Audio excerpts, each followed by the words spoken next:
안녕하세요. 네, 구약의 산을 오르다 우리 역사서 우리가 한 학기 동안 우리가 함께 말씀을 나누고 또 은혜를 나누었습니다. 오늘 마지막 시간으로 19강 우리 에스더 흩어보기 및 자세히 보기 시간으로 가지려고 합니다. 19주라고 하는 길고 짧지 않은 시간 동안 함께 해주시고 또 함께 참여해 주셔서 너무 감사합니다. 우리 마지막 에스더서를 보면서 또 에스더를 통하여서 하나님께서 우리에게 무엇을 또 말씀하시고 또 우리는 그 에스더를 통해서 어떤 것을 또 묵상해야 하는지 함께 나누는 시간 되시기 바랍니다. 네, 에스더 흩어보기입니다. 에스더는 책의 이름은 히브리 성경과 70인역에서는 에스더라고 제목으로 정하고 있습니다. 페르시아어로 에스더의 이름은 뜻은 별이고요. 그 다음에 히브리어는 음메화라고 하는 뜻을 가지고 있습니다.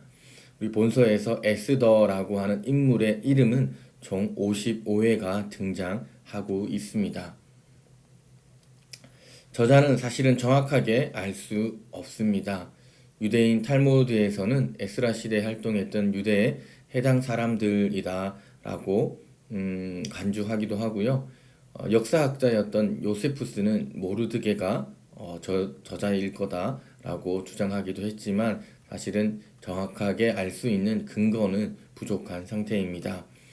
기록 시기는 에스더는 페르시아 제국의 아하수에로 통치 시기에 기록된 것으로 간주하고 있습니다.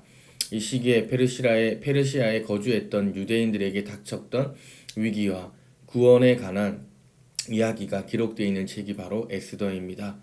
이 시기는 스불바벨이 고레스의 칙령에 따라서 예루살렘 성전을 재건할 때와 에스라가 2차 귀환대를 이끌고 예루살렘으로 돌아온 시기 그 중간으로 보고 있습니다.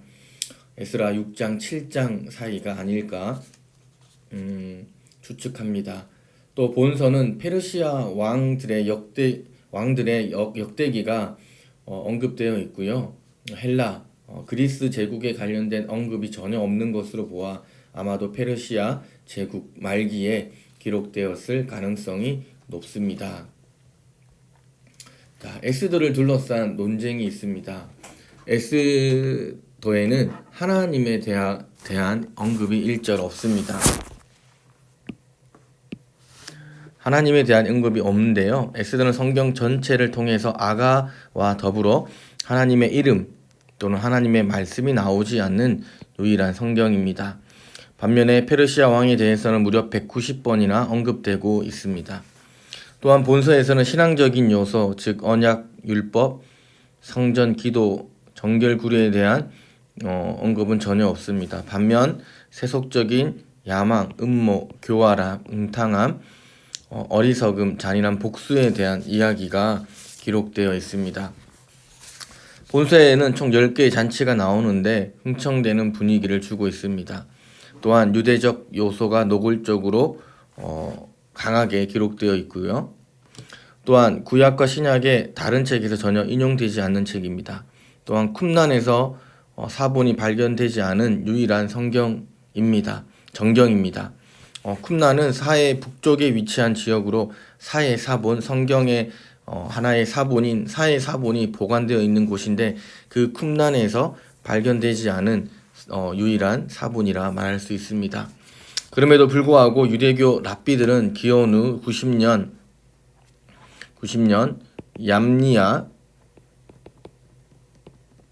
얌니아해에서 에스더를 정경으로 포함시킵니다. 이 얌니아해는 그 예루살렘 성전 붕괴 이후에 유일하게 살아남은 종파였던 바리세파에 의해서 바리세파의 종교 회의라고 볼 수 있는데 이 바리세파에서 회의한 유대 종교 회의에서 에스더를 정경으로 포함시켰습니다. 그리고 초기 교부들 역시 397년 카르타고 회의에서 이 에스더서를 정경으로 받아들이게 됩니다. 에스더서와 룻기서를 우리가 함께 보면요, 공통점이 있습니다. 구약에서 여성의 이름이 제목인 유일한 성경책이 바로 에스더와 룻기입니다. 또 우연을 가장한 필연 기법을 쓰고 있고요. 문학성이 뛰어난 작품입니다. 여성의 용기와 헌신에 의해 하나님의 구원사가 중단되지 않고 이어진 것을 보여주고 있습니다. 또한 룻은 이스라엘 땅에서 살아가는 이방 여성의 이야기를, 에스더는 이방 땅에서 살아가는 이스라엘의 여성 이야기를 다루고 있습니다. 네, 본서의 기록 목적입니다. 첫 번째는 우연히 일어나는 것처럼 보이는 사건들의 집합 속에서 하나님이 자신의 백성들을 구원하시기 위해서 얼마나 섬세하게 또 섭리하고 계신가를 보여주기 위함입니다. 두 번째는 하나님의 약속의 땅에서뿐만 아니라 약속의 땅 밖에서도 동일하게 주권적으로 일하고 계심을 보여주기 위함입니다. 당시 이스라엘 백성들은 하나님은 약속의 땅에만 계신다라고 생각했는데 반대로 엑스더스를 통해서 약속의 땅 밖에서도 동일하게 하나님은 하나님의 백성들을 위해서 일하고 계심을 보여주고 있습니다. 세 번째, 하나님의 백성들이 세속의 힘과 질서 속에서 어떻게 지혜롭고 신실하게 살아가야 하는지를 깨우쳐 주기 위함입니다. 마지막으로 유대교 절기 중 하나인 불임절의 기원을 설명하기 위함입니다. 에스더 맥잡기입니다. 에스더는 총 4가지로 구분할 수 있습니다. 먼저 왕의 잔치와 모르드게의 금식, 에스더의 잔치, 유대인의 잔치로 구분할 수 있습니다.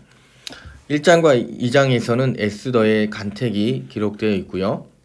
3장과 4장에서는 하만의 음모, 5장부터 7장까지는 에스더의 지략과 용기, 그리고 8장에서 10장까지는 극적인 승리와 불임절에 관한 이야기가 기록되어 있습니다.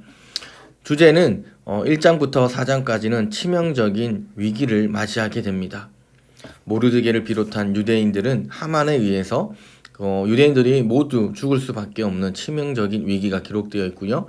그 다음에 5장부터 10장까지는 이 위기를 극복한 이후에 위대한 유대인들의 구원의 이야기가 기록되어 있습니다. 본서는 페르시아 수상궁에서 주로 기록되었고 핵심 구조는 에스더 4장 14절과 16절이 되겠습니다. 자, 그러면 에스더의 신학적 주제입니다. 누가 역사의 주인인가 라고 하는 것입니다. 에스더 전체를 아우르는 신학적 화두가 무엇일까요? 주제하듯이 에스더는 페르시아 제국 안에서 소수민족의 일원으로 살아가는 유대인들을 둘러싼 이야기입니다. 역대기와 에스라, 느헤미야가 포로 귀환 이후 예루살렘을 중심으로 지속된 하나님의 통치와 섭리를 기술하고 있다면 에스더는 이방 땅에서 하나님의 섭리와 통치가 어떻게 지속되고 있는가를 보여주고 있습니다. 곧 포로기 이후의 정경들은 모두 약속의 땅 안팎에서 여전히 강력하게 활동하고 있는 하나님의 통치를 다루고 있습니다. 하나님의 땅과 또 하나님 땅 밖에 있는 이방 땅에서 또는 유대인들이나 이방인들 그 모든 것들을 통틀어서 하나님은 여전히 일하고 계심을 보여주고 있습니다. 그리하여서 누가 역사의 주인인가? 페르시아 왕이 주인인 것 보이지만 그 모든 역사의 주인은 곧 하나님이심을 에스더는 우리에게 말해주고 있습니다. 특별히 에스더는 우연의 일치라는 기법을 통해서 하나님의 섭리와 통치를 감동적으로 묘사하고 있습니다. 곧 그리하여 신학적 주제는 바로 누가 역사의 진정한 주인인가? 에스더 전체를 읽으시면서 누가 역사의 주인인가? 곧 하나님이 이 역사의 주인이심을 우리가 알고 또 이 에스더를 묵상하며 또 은혜 받으시기를 바랍니다. 먼저 우리는 에스더 4장 5장에 하나님의 도움을 의지하여 죽을 각오로 나아갔던 이야기를 함께 나누고자 합니다. 우리가 너무나 잘 아는 말이죠. 죽으면 죽으리이다. 하만의 음모를 알게 된 모르드게는 유다 백성을 진멸하라고 내린 조서를 에스더에게 보내어 알게 합니다. 에스더 4장 8절의 말씀입니다. 또 유다인을 진멸하라고 수상궁에서 내린 조서 초본을 하닥에게 주어 에스더에게 보여 알게 하고 또 그에게 부탁하여 왕에게 나아가서 그 앞에서 자기 민족을 위하여 간절히 구하라 하니 모르드게는 에스더에게 아하수에로 왕에게 나아가 백성을 구하라고 합니다. 이 사실을 전해 들은 에스더는 왕에게 나가기를 주춤합니다. 왜냐하면 아무리 왕후라 할지라도 왕의 부름을 받지 못한 상태에서 왕 앞에 나갈 때는 왕이 호를 내리지 않으면 죽임을 당할 수 있었기 때문입니다. 왕후라 할지라도 왕 앞에 나아가는 것이 그렇게 쉬운 일이 아니었습니다. 이때 모르드게가 에스더에게 매우 유명한 말을 하게 됩니다. 에스더 4장 14절의 말입니다. 이때에 내가 만일 잠잠하여 말이 없으면 유대인은 다른 데로 말미암아 노임과 구원을 얻으려니와 너와 내 아버지 집은 멸망하리라. 내가 왕후의 자리를 얻은 것이 이때를 위함이 아닌가 누가 알겠느냐. 여기서 제일 유명한 말은 다른 데로 말미암아 노임과 구원을 얻으려니와입니다. 이 본문에는 하나님의 이름이 직접적으로 언급되어 있지 않습니다. 하지만 하나님의 도움의 가능성이 반영되고 있음을 암시해주고 있습니다. 또한 이 구주는 인간의 책임과 하나님 나라의 섭리가 교묘하게 얽혀 있음을 보여주고 있습니다. 에스더는 모르드게에게 이스라엘 백성과 함께 자신을 위하여 3일 동안 금식하며 기도해 달라고 부탁합니다. 그리고 일사각오의 다짐을 합니다. 4장 16절의 말씀입니다.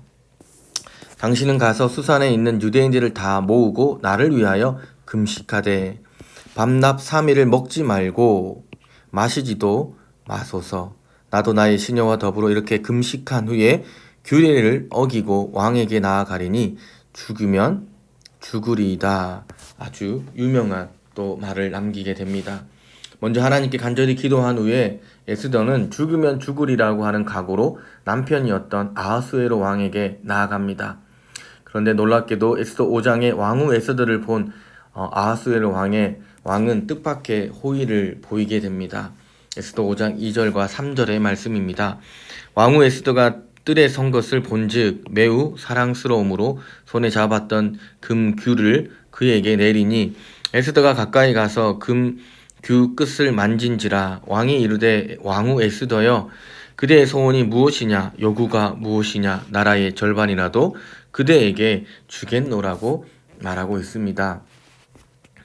에스더가 얼마나 사랑스러웠으면 남편인 아하수르의 왕이 그녀가 원하면 그 큰 나라의 절반이라도 주겠다라고 하고 있습니다. 즉 모르드게의 요청에 에스더는 그 왕에게 나아가기 전에 먼저 금식하며 기도하고 그 기도를 통하여서 에스더는 죽으면 죽으리라고 하는 마음으로 왕에게 나아가게 됩니다. 그리고 이 사건을 통하여서 결국 에스더는 왕에게 나아갈 수 있는 기회를 얻게 되는 것입니다. 결국 유대인들은 이 에스더의 죽으면 죽으리라고 하는 각오와 또 수산에 있는 유대인들, 모르드게를 비롯한 유대인들의 금식하며 기도했던 그 기도로 말미암아 유대인들을 구원할 수 있는 그 시작점에 서게 된 것입니다. 에스더 자세히 보기 두 번째 본문은 에스더 8장부터 10장의 말씀입니다. 반전의 드라마 불임절의 재정입니다. 에스더를 통하여 모르드게와 유대인을 죽이려고 음모를 꾸몄던 하만의 계획을 알게 된 아하수에로 왕은 오히려 모르드게를 만천하에 높이고 또 무엇보다도 모르드게를 달아서 죽이려고 하만이 만들어 놓았던 나무에 하만 자신을 달아서 죽게 합니다. 에스더서 8장 7절부터 8절의 말씀입니다. 아하수에로 왕이 왕후 에스더와 유다인 모르드게에게 이르되 하만이 유대인을 살해하려 함으로 나무에 매달려고 내가 그 집에 에스더에게 주었으니 너희는 왕의 명의로 유다인에게 조서를 뜻대로 쓰고 왕의 반지로 인을 칠지어다. 왕의 이름을 쓰고 왕의 반지로 인친 조서는 누구든지 철회할 수 없음이니라 하니라. 이 구절의 말씀을 보면 아하수에로 왕이 에스더와 유다인 모르드에게 하만이 모르드게를 달아 죽이려고 했던 그 나무를 에스더에게 줍니다. 그리고 그 에스더는 그 나무에 모르드게가 아니라 바로 하만을 달아서 죽게 만들었습니다. 그리고 그뿐만 아니라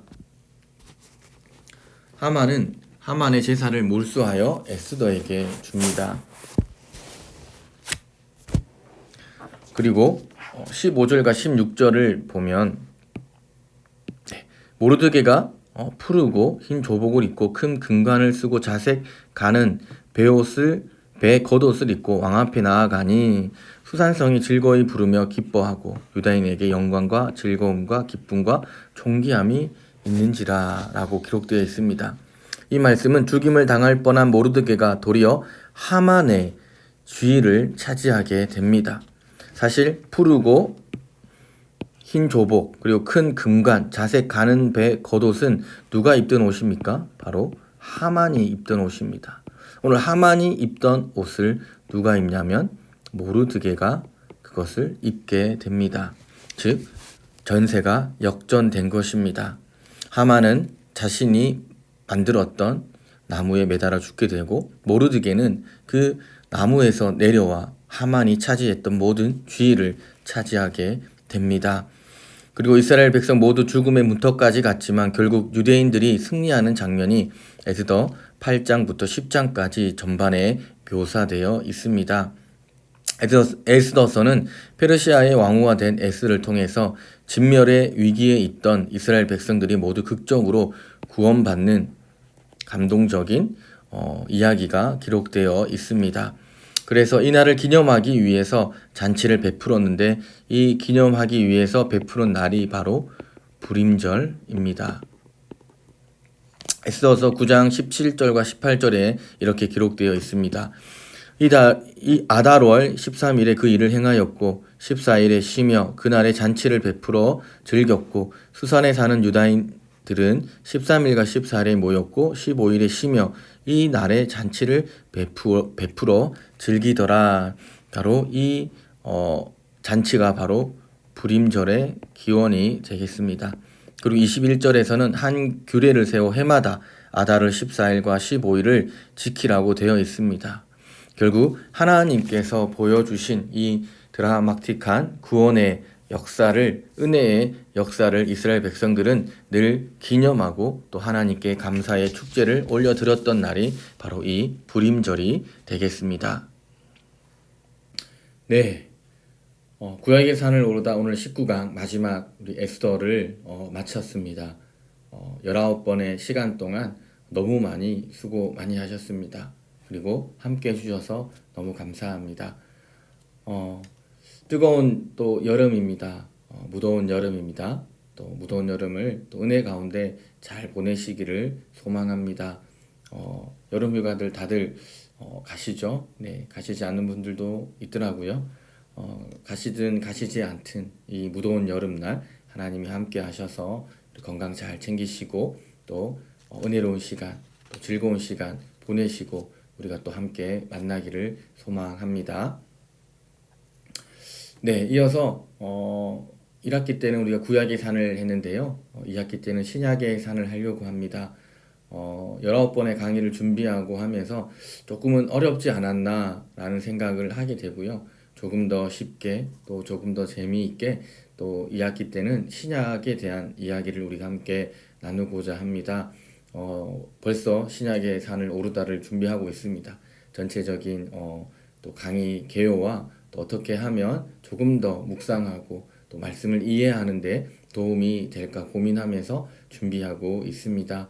그래서 건강 잘 지켜주시고 또 건강한 모습으로 또 즐거운 모습으로 우리 2학기 때에도 우리가 함께 신약의 산을 오르다를 통해서 신약을 통해서 하나님 우리에게 또 어떤 말씀을 하시고 또 우리는 어떠한 관점과 시각을 가지고 우리가 말씀을 보아야 하는지 우리가 함께 또 알아가는 은혜의 시간들 되었으면 좋겠습니다.